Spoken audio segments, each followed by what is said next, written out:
Baik, perkenalkan nama saya Berliani Akrisia Pandolu dari jurusan Administrasi Bisnis Prodi Manajemen Perusahaan kelas 1D dengan NIM 2323712134. Di sini saya akan menjelaskan beberapa ringkasan materi ekonomi mikro guna untuk memenuhi tugas akhir semester atau ujian akhir semester. Kita masuk ke dalam materinya, yaitu yang pertama ada 4 materi yang akan saya jelaskan di sini.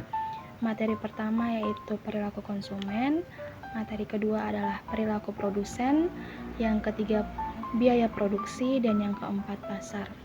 Baik, kita masuk dalam materi. Materi yang pertama yaitu perilaku konsumen. Apa itu perilaku konsumen? Perilaku konsumen adalah proses analisis yang mengamati cara konsumen mencari, memilih, memperoleh, menggunakan, dan menilai produk atau layanan untuk memenuhi kebutuhan mereka guna untuk mengambil keputusan sebelum melakukan proses pembelian. Tujuan dari perilaku konsumen tersebut yaitu mengumpulkan data dan informasi guna mempengaruhi konsumen untuk membeli produk yang dimiliki, dan yang kedua adalah memahami dan mencari tahu apa hal yang diinginkan dari konsumen. Adapun manfaat-manfaat dari perilaku konsumen, yang pertama yaitu mengenal dan memahami target audiens atau masyarakat, yang kedua adalah mengurangi risiko bisnis, dan yang ketiga adalah membantu membuat strategi pemasaran yang efektif. Beberapa contoh perilaku konsumen, yang pertama itu konsumen cenderung melakukan riset online meski tengah berbelanja offline di supermarket. Yang kedua, konsumen cenderung melakukan perbandingan harga melalui website atau platform bisnis online. Yang ketiga yaitu menggunakan fasilitas kartu kredit atau debit saat membeli produk, dan yang terakhir adalah mencari tahu terkait pengalaman orang lain ketika menggunakan produk. Maka di sini diperlukan yang namanya perilaku konsumen agar dapat mengenal dan memahami apa yang diinginkan konsumen atau masyarakat. Materi yang kedua yaitu perilaku produsen.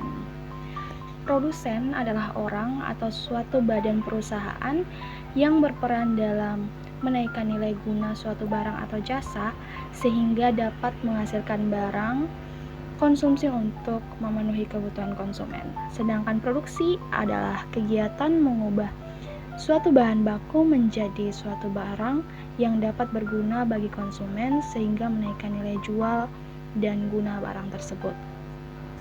Tujuan produksi secara umum adalah untuk menyediakan barang dan jasa untuk memenuhi kebutuhan dan keinginan konsumen atau masyarakat.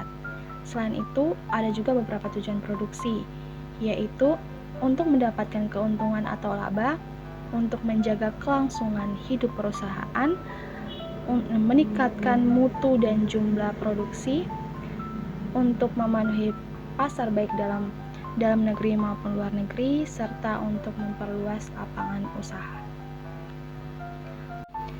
Selanjutnya yaitu perilaku produsen dalam kegiatan produksi. Ada beberapa. Yang pertama yaitu perencanaan produksi. Produsen harus merencanakan secara efisien langkah-langkah produksi, termasuk pemilihan sumber daya, perencanaan kapasitas, dan alokasi tenaga kerja. Yang kedua adalah manajemen sumber daya. Ini melibatkan pengelolaan bahan baku, tenaga kerja, dan peralatan dengan efisien agar produksi berjalan dengan lancar. Yang ketiga yaitu keputusan investasi. Produsen harus membuat keputusan investasi terkait dengan pembelian mesin, teknologi baru, atau perluasan fasilitas untuk meningkatkan produktivitas dan efisiensi. Selanjutnya adalah kontrol kualitas. Produsen perlu memastikan bahwa produk yang dihasilkan memenuhi standar kualitas yang ditetapkan untuk mempertahankan reputasi dan kepuasan pelanggan. Selanjutnya adalah pemantauan pasar. Produsen perlu memahami tren pasar, permintaan konsumen, dan persaingan untuk menyesuaikan produksi mereka dengan kebutuhan pasar. Dan yang terakhir adalah keberlanjutan.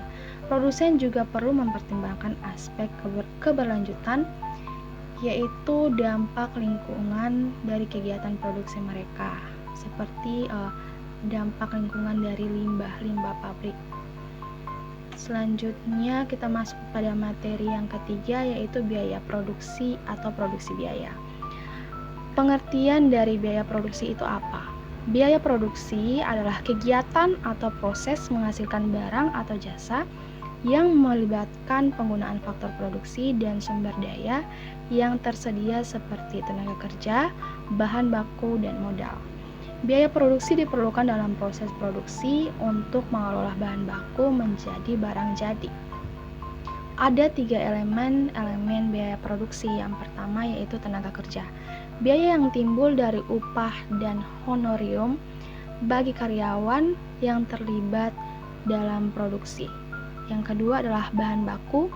Biaya yang terkait dengan pembelian bahan mentah atau bahan setengah jadi yang digunakan dalam produksi. Dan yang terakhir adalah modal.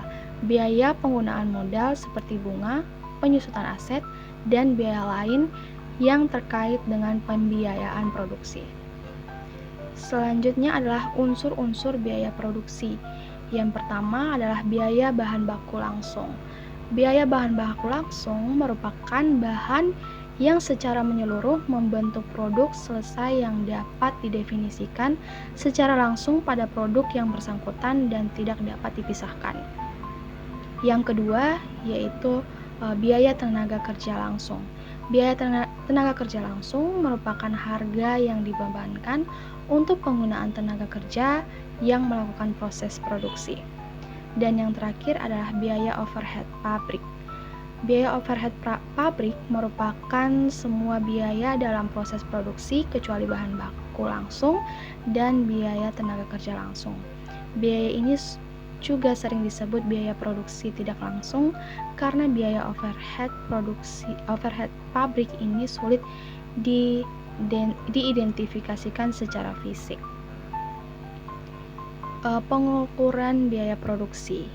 Biaya produksi dapat diukur melalui perhitungan total biaya produksi, biaya per unit, atau biaya berdasarkan aktivitas yang dilakukan dalam produksi. Ada beberapa perhitungan biaya produksi. Yang pertama, identifikasi korelasi biaya, yaitu menentukan hubungan antara biaya produksi dengan jumlah unit yang diproduksi.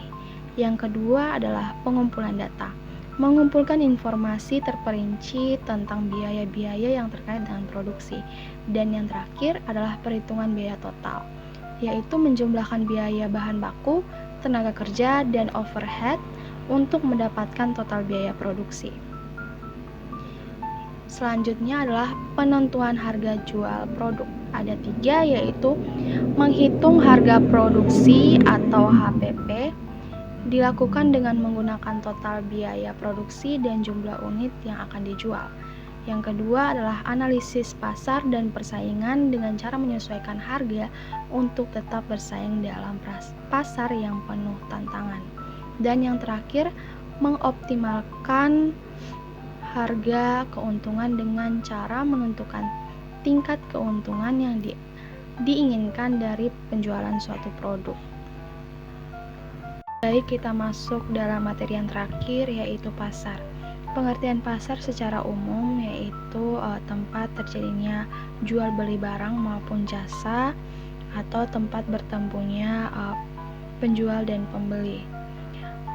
Pengertian pasar dalam pemerintahan yaitu salah satu tempat terjadinya jual beli barang maupun jasa serta di dalam pemerintahan yang di dalamnya terdapat lembaga-lembaga pemerintah seperti departemen, direktorat, kantor, atau instansi lainnya.